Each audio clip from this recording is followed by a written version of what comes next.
I'm Carlos, a 42-year-old from Michigan. At 6'1", I've always been a bigger person, but my weight started ballooning in my late 20s when I moved away from my parents. There was no one to hold me accountable, and I turned to food and alcohol to make me feel better, no matter what mood I was in. I could still function and play sports, so I didn't think my weight was a problem. I continued eating fried foods, fast foods, breads, soda, and alcohol. But by my 38th birthday, I weighed 651 pounds and developed a blood infection that caused severe swelling and ulcers in my legs. The symptoms only got worse from my weight, and I met with a surgeon to discuss a sleeve gastrectomy. He told me bluntly that if I didn't change my lifestyle, I probably wouldn't make it into my early 40s. I was stunned by his prognosis. My brother and sister were expecting a daughter, and I wanted to be around for my niece. I needed to drop 100 pounds in 6 months for my surgery. My surgeon set me up with a dietitian and told me if I didn't lose the weight, he'd cancel my surgery. I took his words to heart and immediately replaced bad foods and alcohol with vegetables, fruits, and lean proteins. I also went on 3-mile walks around my neighborhood every day. The first 3 months were really tough. I was constantly fighting urges and cried myself to sleep many nights. But the morning of my surgery in December 2016, I weighed 555 pounds. I was disappointed about the last 5 pounds, but nonetheless went into my surgery. Over the next few months, I dropped 60 pounds, but plateaued at around 350 pounds. Then I discovered running. I ran my first 5K in honor of a friend who recently passed away, and I felt so much love and support from the people cheering me on and other runners that I kept at it. I've now run 36 races, lost more than 450 pounds, and am now training for my first marathon in October. I finally feel like I'm living life to the fullest.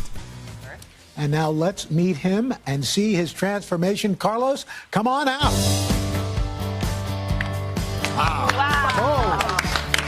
Oh my Amazing. goodness, look at you. Wow. It's so nice to see you. Congratulations, buddy. Thank you. Congratulations. Wow.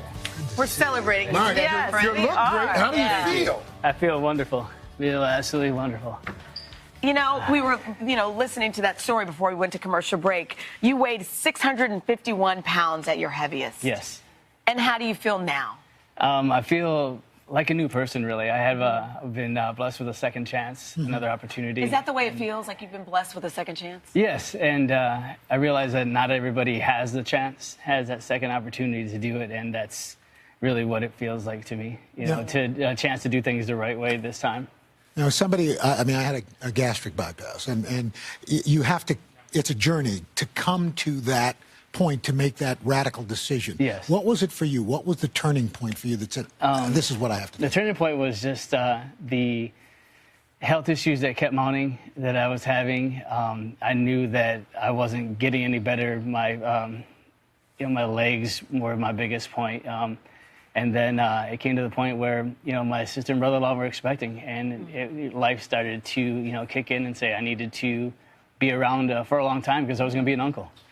And that's, it's those little things like that that make you realize that doing things the wrong way is almost a little bit selfish because there's people who care about you and people that need you around. And you get to that point, but I'd imagine once you sign up to do this surgery, it's scary. Were you scary. nervous? Absolutely. It's a complete life-changing, procedure to try to recondition your thought process, your eating process, everything to this new way, something that you've been used to your entire life is a huge change. You didn't just have the surgery, just like Mr. Roker here. You changed your diet dramatically after that surgery. I would assume. And we've got some of your favorites here. Yes, absolutely. Definitely went from a diet of pretty much fast food, high carb intake before that to a lot of healthier eating, a lot of chicken. I eat chicken quite often. Granola bars here in general. I like to know what I'm eating now,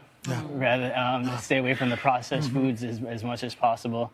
Prior to the surgery, I cut out everything that was a vice and a go-to for me before, like the fried foods, the fast foods, breads, alcohol, soda. I cut it out completely in my diet.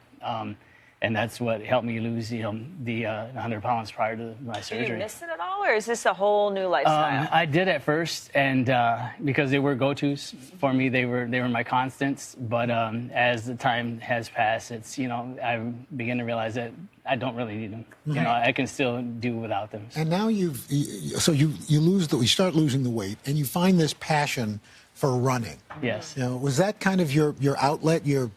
I mean, a lot of us who have that obsession because we put it into food, we have to find something to channel it into. Was it running for you? Well, the running kind of happened just by chance. I had a friend who had passed away, and his wife put a team together to do a run walk, a 5K to honor him.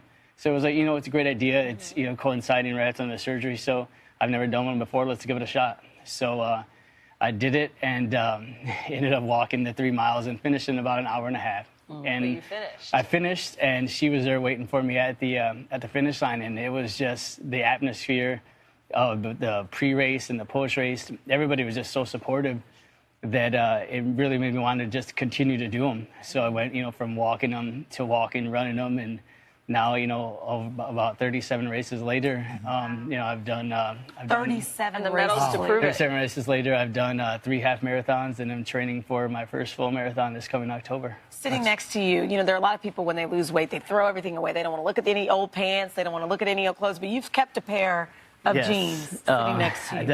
I held on to one thing that I wanted to. You want to keep it? Everything else was thrown away, was literally burnt just because I wanted to be done with it. That was a heck of a fire. Man. Yeah, I know the feeling. we could have had a really good time. Can you stand up, Carlos, and hold those pants next to you? So you kept this one pair. Yes. What size are they? These are size 78 waist. Wow. Oh, wow. Jeez. And You could fit into one leg and then I do some. get into one leg Easy. of these And jeans. still have yes. room. Yeah, Wow. and still have room. That is You fantastic. have to be proud of yourself. It's humbling. Congratulations, Yeah. Carlos. Congratulations. It's very You look humbling. Carlos, And it- thank you so much. This is a journey, so Good luck on the congratulations on it. Thank you very much. And to learn more about Carlos's story, you can head to thirdhourtoday.com, and we'll be right back.